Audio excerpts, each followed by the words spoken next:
Welcome to the Up Your Average podcast, where Keith and Doug give no-nonsense advice to level up your life.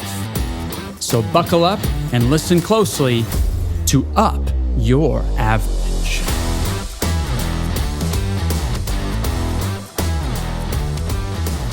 Good morning and welcome. Today kicks off the podcast version of the updates we have offered since 2020. It's titled Up Your Average. We trust this change will be an improvement that just enables us to help you and your families better than probably we've been doing, because I think it's going to be more intentional and focused. Up Your Average incorporates, I think, a variety of ideas, but it's founded on the principle that our lives are an autopilot based on averages we've kind of banked in our memories. I'd say if I ask you what the temperature was in July, you'd probably have an opinion of what it's going to be. Or for those of you that don't know any better and are Cubs fans, and I ask you what they're doing this time of the year, you probably know they're not going to the playoffs. Or if I said, what are you buying at Costco? You'd probably answer a lot. And that's kind of the idea of what we want to do, is talk about that averages greatly impact your thought and responses to life.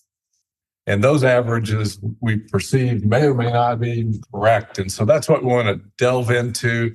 We want to do it in both the financial and the non-financial ways.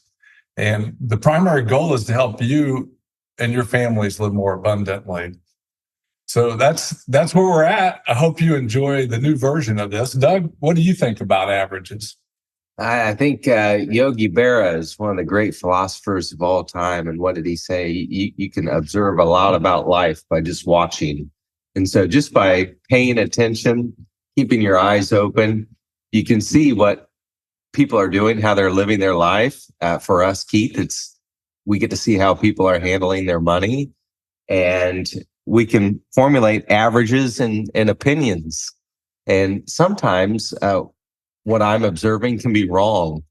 And so it's good to take a step back and just say, hey, what am I seeing? Is this a good sample set or not? That I think, because I'm a numbers guy, that the averages always kind of intrigue me. And certain things, there's just not a big enough sample to really formulate whether this is actually what's on, or if it's just an aberration based on just the short term.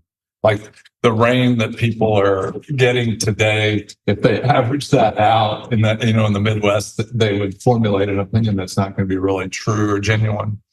And so I think just realizing that you can improve your life both financially and just in real life. Yeah, and just by thinking. If you just start to think and be curious, what is going on? What's going on with my family? What about my own life? That's probably a great place to start looking at averages. And I think along these ideas, I'd love for us to bring some of the friends that we have to join us in conversations. Was it this week that our friend Bob stopped by on his bicycle? And I think Bob would be a great person to help us think through different ideas. And there's just a variety of people that I think can help increase the average in your life and different things. Certain places you probably don't even care if you. The title of this podcast, Up Your Average, I think really it's just about leveling up your decision making. Absolutely. And I think the outline as we go forward for me, as I'm kind of prepping, the idea was to come up with a sentence that starts with, on average, this is what the case is. What do you have? Well, I personally separate them from like life instances and financial ones. So I was asked to go put some flowers on a grave this morning. And so on average, when I was thinking about that, I'd say on average, families are struggling. They have all kinds of things going on that really put struggles in their life. But on average, we as individuals can bring hope to those situations. Yeah, that's really cool. You got to do that today. It was someone asked you to do that? Yes. Yeah. In our country today, over 100,000 people are dying annually from fentanyl. And so on on this particular case, it was a young person's grave, and just honored the family by taking that time, going out in the rain and dropping some flowers off, and realizing that every life matters. And that is really cool. I'm encouraged by that. We had a family member die of fentanyl. It's terrible. Yeah. And we put a freezer in the basement of Gimbal. You put a freezer in the basement of Gimbal. Well, we're a team. I see it down there. We're a team, so we did it. And so it's down there to, on average, encourage certain people with struggles in their lives. And it's just a reminder, on average, if you take the time to consider the other person's situation, I got a feeling your life's going to improve. Don't you think? Oh, yeah. Yeah, in measurable ways. Oh, yeah. I was listening to How to Stop Worrying and Start Living on audio this morning. And it was written in 1944. And the guy said he goes about his day, just whoever he sees, trying to make their day better. And just the natural response to that is his day's better. And so it doesn't take a lot to improve your life, no matter where you are. You could be in an assisted living and you maybe not see that many people, but you could make the nurses' days better by just saying hi. And I really appreciate that. But it doesn't matter where you're at. You can always make the day better. Yeah, that's good. I think one of the quotes in that book is said that a man is in prison and one man looked out his window and just saw the mud, and the other one looked out his window and said, "Man, look at those stars." And so it's just a perspective thing. I think another average thing is that just history repeats itself. Like if I lived in Florida, I would not be surprised that a hurricane happened. Right. I wouldn't like it. My prayers and thoughts go out to those people along the coast there, because we've volunteered over the years at a number of hurricane disasters, and it just takes a lot to recover from those situations. But that's just a natural way that you kind of, on average, kind of have some thoughts in your head that you respond to life that way. Yeah, down there, I cannot imagine. But yes, it seems to repeat itself. Just like I've been reading some Old Testament stuff lately, and there was a lot of famines that happened. Like it seemed like famine. I don't know if those were just popular events to record with hardships and struggles, but yeah, the weather stuff changes. It happens. And I think one of the things that probably crosses over, but like in real life and in financial things, is an idea, a regression to the mean, or a swing back to what's normal in your life. And so if you're going through a really difficult period, you can have this temptation in your head to just project that it's just going to keep getting worse and worse, and there's no hope. But we know through experience that when we go through difficult periods, those usually come to an end and life gets better. And so you could grab onto that regression to the mean idea and find the hope in that. And you could also, in that situation, probably reach out to somebody that can bring encouragement to you. Same thing's true in the market. Like the stock market is most likely not going to zero, right? Like if it drops 50%, it's probably not going to drop 100%. Right. There's no guarantees of anything, but you can look at the same thing. If a stock or the stock market runs up 100% in a short period of time, it's probably not going to keep that pace. Yeah. You just don't want to be the guy holding the empty bag at the end. I think that's what everybody's thought is. Well, it happened to my uncle, or it happened to somebody I know, or somebody I know had the house in Florida that wasn't insured properly. And so I think that's the temptation of fear. Fear comes in and it messes with the averages, and it's tempting to think that we're going to be the one on the low end of the results. Or greed can put you on the other side, and you can be, your house can be filled with Beanie Babies because you thought they could go to $1,000 a piece. Like it just, your personality is going to drive which way you go towards those averages. Yeah, that's true. What comes to your mind when you think about those things, Doug? When I think about averages? Yeah. I personalized it a little bit. And when you asked about averages today, I thought, well, what do I know about averages in my own life? And the easiest way to find some averages in my own life was to look at my phone. Like, who do you talk to? Kind of. Yeah, just let it tell me like how often I see things. It is really interesting. A week ago, I decided for like the 300th time to delete the Facebook app from my phone, and so I did. And it's been off for a week and a day now. Yeah. And here's what I noticed, Keith. In 1 week's time, my screen time dropped 20%. Okay. Just from one app alone. Yeah. Isn't that interesting? It's spectacular. Yeah. And that tells me just how fantastic those engineers and thinkers are at Facebook. I saw Mark Zuckerberg has some new eyewear coming out. He's getting into the eyewear business, incorporating technology and glasses. And so anyway, just this demand for my attention it's very convincing and it's strong. So much so that I didn't even realize it. But a 20% drop, and I'm on the phone. The phone told me I'm on the phone for 4 hours and 58 minutes a day. That seems like a lot to me. Well, I don't know. I don't know if that includes your time here when you're talking to clients. Yeah, it does. It includes everything. And Yeah. so anytime I'm on the phone or on an app where this thing is turned on, it's recording it. And so it was encouraging for me to see this data. And then what I did is I went to my good friends at ChatGPT and I just asked them, hey, how often ChatGPT 4.0, by the way, how many hours are people on their phones? And I was about in line with the average. What's the average? Well, it breaks it down, or at least ChatGPT broke it down in age groups for me. And is that talking about on it, like talking or in anything? Anything. Okay. Yeah, anything. Yeah. So on the anything side, I was right in line for my age. Okay, it's broken. But by age makes a big difference because I would think like my 25-year-old would be on it more than you are. And a 13-year-old probably more than the 25. Oh, really? But yeah, it was just really interesting to see that. And my dad, so I'm the old guy here, but my dad, except for Phil, I forgot about Phil. So my dad, hi Phil. My dad my uncle built television sets for RCA down in Bloomington, and so we had a television set really early in the whole colored TV thing.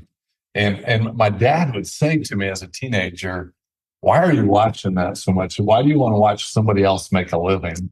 Mm-hmm. And as a teenager, I was like, leave me alone.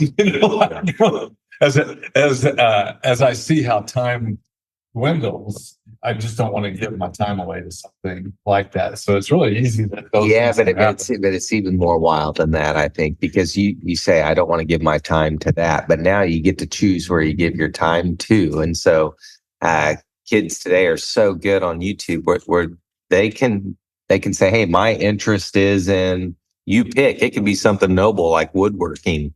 And next thing you know, you're spending 2 hours a day looking at woodworking videos. So your interest can go, it's available. There's a market for your interest. Whereas back when you were watching TV, you had 3 channels to choose from and you had to get up at 6 a.m. to watch the cartoons. And on that same thought, an idea I had is on average, education is better today than ever before. Not necessarily in a schoolhouse. Not being educated, but the education opportunities. Yeah, so like YouTube can educate you on things that you never ever dreamt of in a classroom, right? And so the education opportunities on average are much better than probably ever. Yeah, and so it's really cool. Yeah, it is cool. I'm awake about 16 hours a day. How about you? Do you have any idea? I would say probably 17 for me. Yeah. And so like on this awake hours, I was just thinking, what is the purpose of my life? What am I all about? And my percentage of spending time with the people I really love and care about isn't really that high. Really? No, it's like 20 to 25%. And that is by and large, that's evening hours and some meals included. But you think, boy, I'd love to spend 100% of my time doing the purposeful things that I love to do. But when I tracked my own average results, I was like, that's not very good. And so one way to up your average, I love to think in antidote terms. One way to up your average is to get on your phone some more and just text or send a video to someone that you do love. And yeah, you might not see them till the evening, or you might not, your kids or your mom or dad might live in a different state, but you'd be able to just up your game a little bit by staying in contact with them. And I'm still a little old school. So I do that same thing, Doug, but I would do it. I just would drop a note to somebody that's on my mind, because it takes my mind away from the telephone. I would say on average, to drop somebody a note probably takes 8 minutes. It doesn't take a lot of time. Yeah, that's good. And I'm sure I look at Twitter videos 8 minutes. And so if I make that an intentional option in my life, I think it improves my life. There's what is that guy's name? We've got his book back there. Nick Murray. Oh, I love Nick Murray. Nick Murray. He's a cool guy. In one of his books, he said, if you're struggling with a bad attitude, the best way to improve your attitude is write people a note every day. And I'm sorry you've been struggling with your attitude. You write a lot of notes. Yeah. I've just converted that to a multi-purpose thing. When I write a note, I'm usually writing essentially a prayer for that person. Like I'm sending them my blessing or prayer about their life. And it allows me to just stop and consider that person and how valuable they are to me, because it makes me more grateful for them and for life. It is really healthy to look at data, and you can see it as the mud or the stars, but I just prefer to see it as the stars.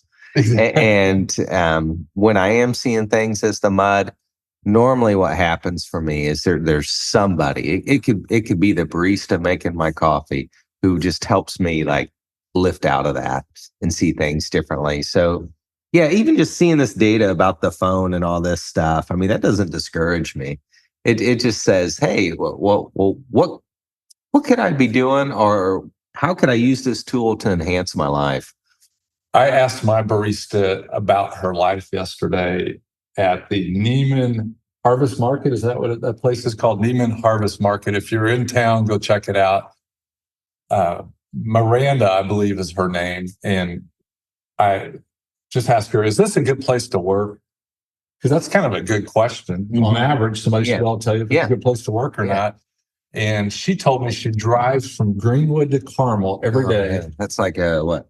She calls it an hour. Okay, yeah. Yeah, so she's driving 2 hours a day to work up here. And she said it was a good place to work. And I'm like, man. Awesome.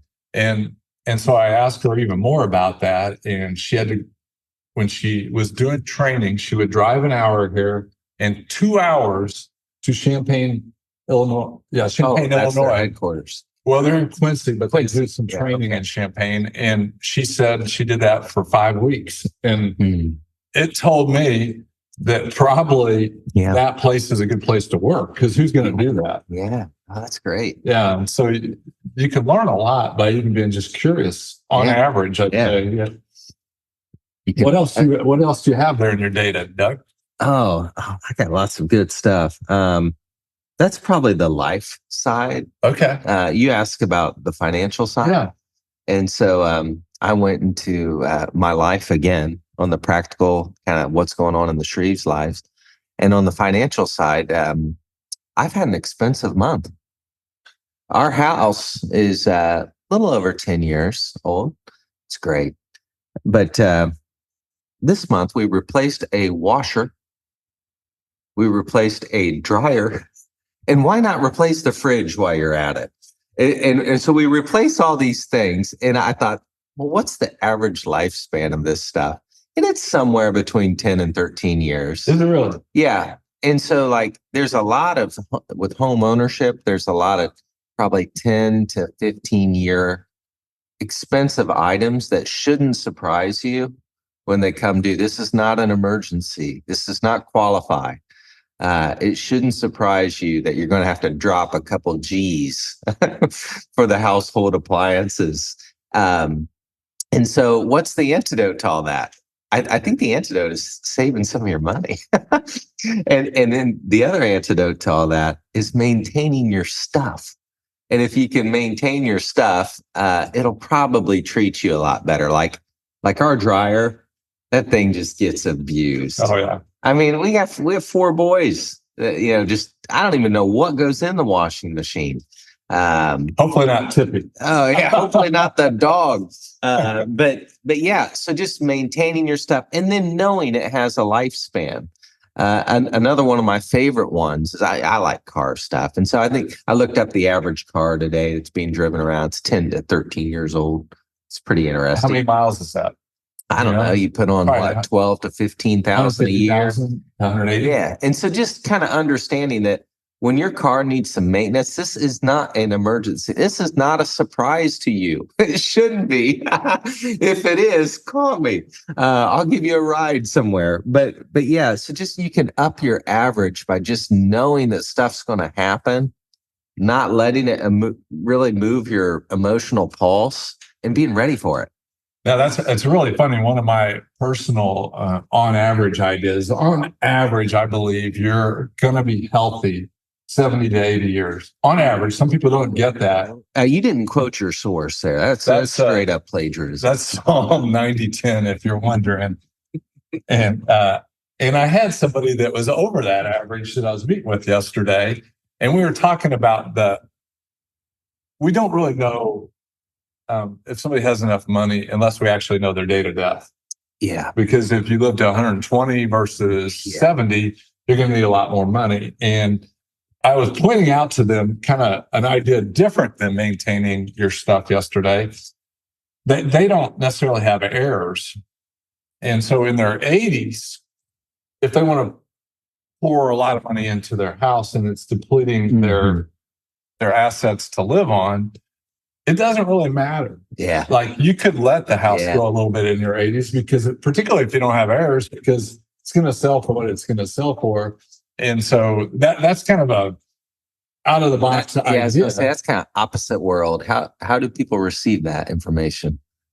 They just stared at me. But I learned I think that. I would have stared at you too. I learned that because I've helped clean out 2 houses that weren't maintained and they still sold. Yeah. So they didn't spend that cash flow on maintaining those houses and the houses still sold. And so they didn't change their lifestyle. But that if you don't maintain it, you should expect probably a 40% hit when you sell it, 40 or 50 probably. But that's just on average what we're going to do with this thing. But it's a different way I like that line of looking at it. And they did stare at me when I threw that out there too, because I was like, well, I would have stared at you too, but you don't know what you don't know. And if you haven't been through something, you need a guide. Yeah. Yeah. And so that's really, I'd say that idea of 70 or 80 years probably is an average. I'm banking on every single day when I'm talking to clients because I'm taking into account where they are relative to that.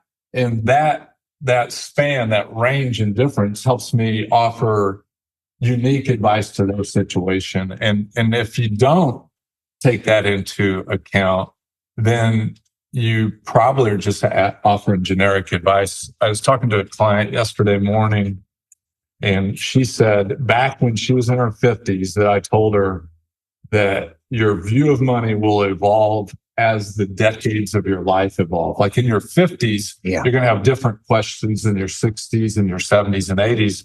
And she said, Keith, I've reflected on that, I bet weekly since that conversation 20 or 30 years ago. But I think you all probably will find that out too, is that your concerns with money on average are different by the decade that you're walking through. Yeah, that makes a ton of sense for me. I mean, my concerns about money as a father of 4 and looking at educational expenses versus a father of 4 and just saying, hey, where are we going on vacation for spring break? They're a lot different.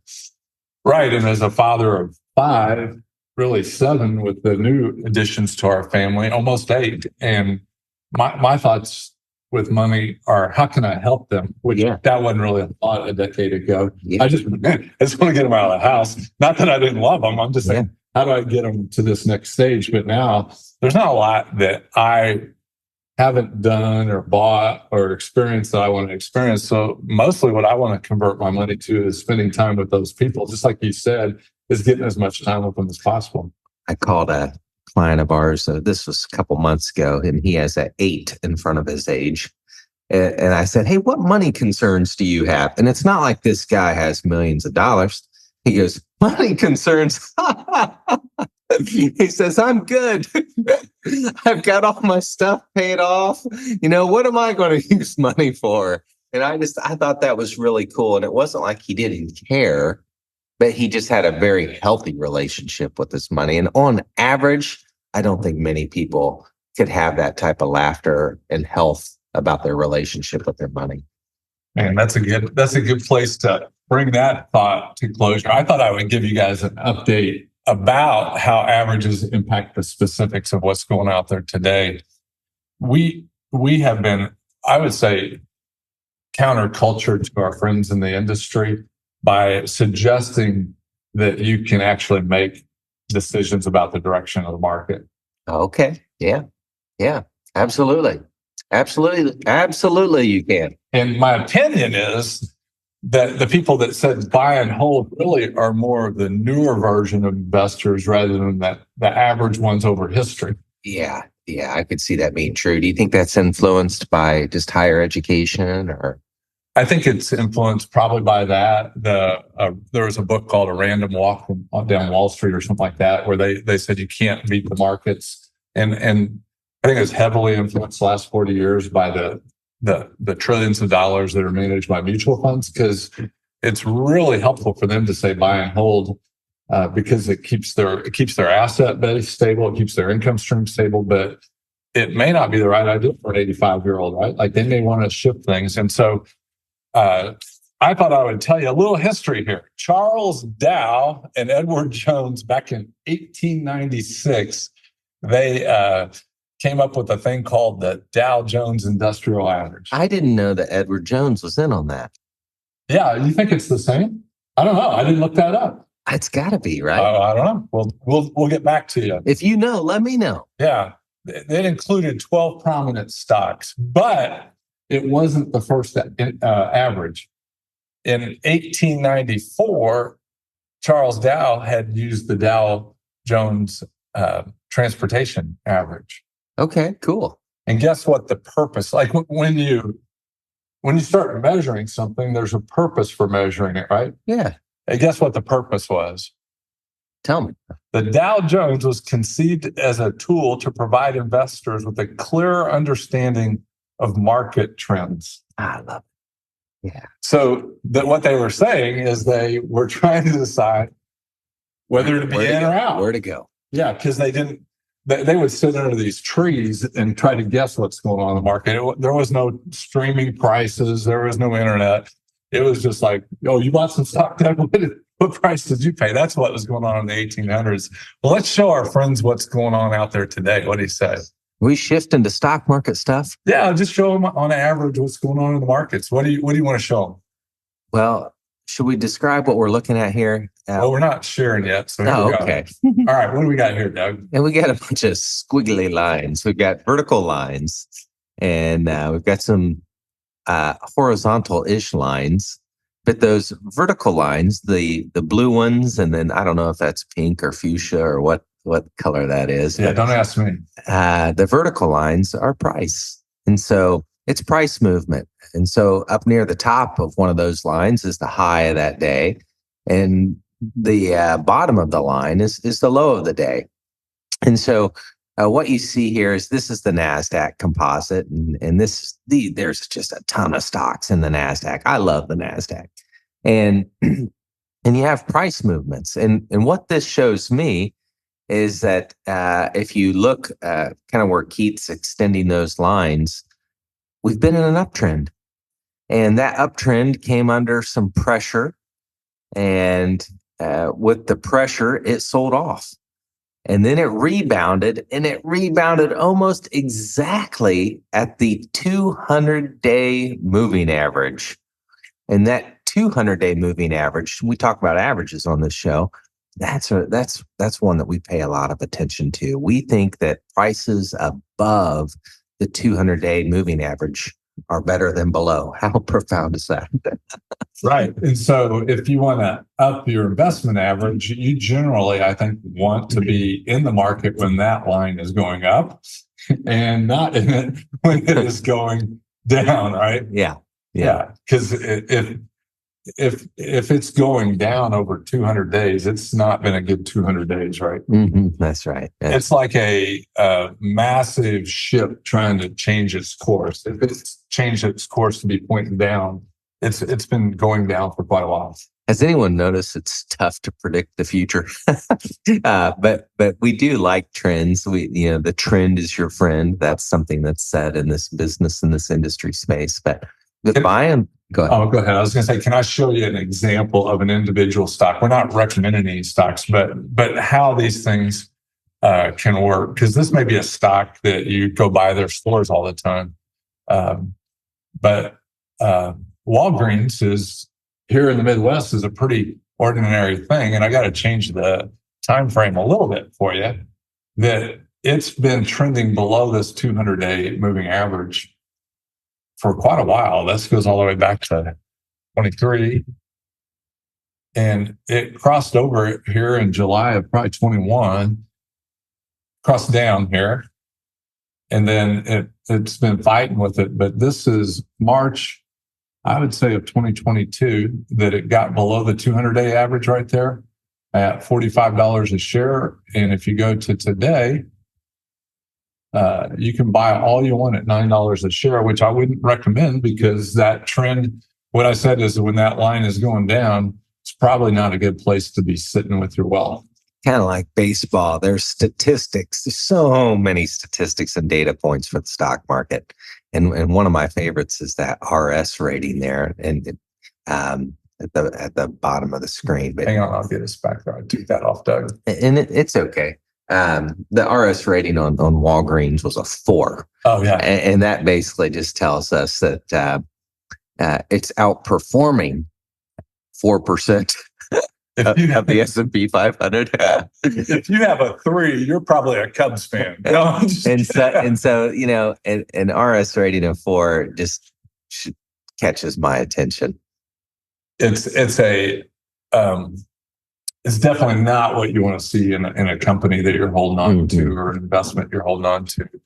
And I'd say on average right now that we're optimistic about the near term with the stock market. And that's probably, if you're going to give it a red, yellow, or green light, what would you say with the market today? I'd say today a green light. And what I like rising prices, and I like buyers coming in. I also like that the Magnificent Seven are not the only stocks performing. It's good to see other stocks in different industries starting to take some leadership roles. One final question for you, Doug, before we say goodbye to our friends today. What do you say about the upcoming election and whether you should run out of the market or run in the market? What's your thoughts on the market right now with, 40 days, 45 days till the election? Listen to the market. Don't listen to the whatever the candidates are promising and even what they've done in the past. Just listen to the market prices, and the voters buying and selling. They'll tell you what to do. All right. Well, today I hope you've enjoyed our inaugural podcast of Up Your Average. And any input, any feedback or suggestions you might have would be a real treat for us. And we'd really be blessed by your input. You guys have a great day, and we'll look forward to seeing you next time.